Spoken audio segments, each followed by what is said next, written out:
Hi കൂട്ടുകാരെ, നമസ്കാരം. പുതിയൊരു വീഡിയോയിലേക്ക് സ്വാഗതം. അപ്പോൾ ഇന്ന് നമ്മൾ ഉണ്ടാക്കാൻ പോകുന്നത് ആവോലി തവ ഫ്രൈ ആണ്. അപ്പോൾ ഞാനിവിടെ മീനൊക്കെ വൃത്തിയാക്കി നല്ല അടിപൊളിയാക്കി വരഞ്ഞ് മസാല പുരട്ടി റെഡിയാക്കി വെച്ചിട്ടുണ്ട് കേട്ടോ. അപ്പോൾ നമുക്ക് നേരെ വീഡിയോയിലേക്ക് കിടക്കാം. ചൂടായൊരു നല്ലൊരു തവയിലേക്ക് അല്പം വെളിച്ചെണ്ണ ഒഴിച്ചു കൊടുത്തു കേട്ടോ. വെളിച്ചെണ്ണ നന്നായി ചൂടായി വരുമ്പോൾ നമുക്ക് അതിലേക്ക് അല്പം കരിവേപ്പില ഇട്ട് കൊടുക്കാം. കരിവേപ്പില ഇട്ട് കൊടുക്കുന്നത് വെച്ചാൽ ആ ഒരു ഫ്ലേവർ നമ്മൾ ചെയ്തെടുക്കുമ്പോൾ നല്ല അടിപൊളിയായിട്ടുണ്ടാവും. അതിൻ്റെ ഒരു പ്രത്യേക ഒരു മണവും കാര്യങ്ങളൊക്കെ.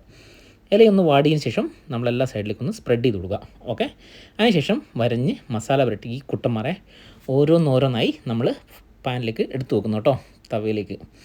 അപ്പോൾ അതിൻ്റെ മുകളിലേക്ക് അല്പം എണ്ണയും കൂടി നമുക്ക് ഒഴിച്ചു കൊടുക്കാം. ഓക്കെ, ഇതൊരു 2-3 പ്രാവശ്യം നമ്മൾ തിരിച്ചും മറിച്ചും ഇട്ട് വേണം ഇത് റെഡിയാക്കി എടുക്കാൻ.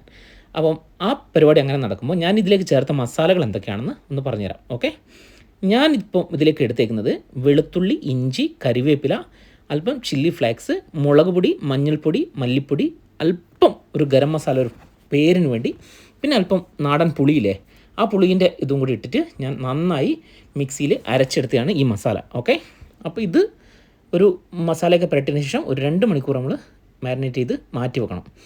പിന്നെ ഇതേപോലെ 2-3 പ്രാവശ്യമായിട്ട് നമ്മളിങ്ങനെ സ്ലോ കുക്ക് ചെയ്ത് ഈ സാധനം എടുത്താൽ ഒരു രക്ഷയില്ല, നല്ല അടിപൊളിയാണ് കേട്ടോ.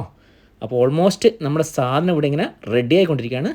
അപ്പം പുതിയൊരു വീഡിയോയുമായി കാണുന്നവരെ ബൈ.